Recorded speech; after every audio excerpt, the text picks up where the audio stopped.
In this video, I'll show you how to add trailing zeros to make numbers of a specific length in Excel. Let's say for the purpose of this tutorial that you need to convert the values in column A into values that are precisely 6 digits in length by adding zeros. To do this, I will use the REPT and length functions. In column B, I'll use the following formula: equals, then the value in cell A3, followed by an ampersand. The ampersand allows me to append a value to the value in cell A3. Next, I'll add REPT, followed by an opening bracket. The tooltip shows us that the next parameter required is the value we want to replace. In this case, it's a 0, so I'll put that within quotes. I'll add a comma before the next parameter, which is the number of times we need to add a 0.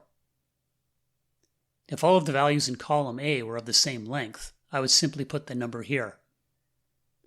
However, because the values in column A are of varying lengths, we need to add a system to determine how many zeros need to be added. Since I want all my values to be 6 digits in length, I'll start with a 6.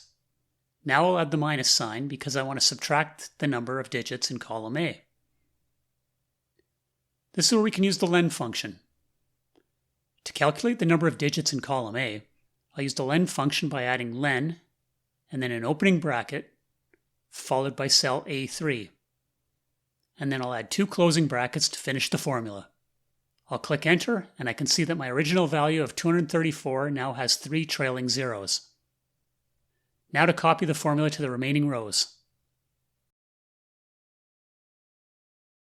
Look at that. All of the values in column B are 6 digits in length with the correct number of trailing zeros added to each of them.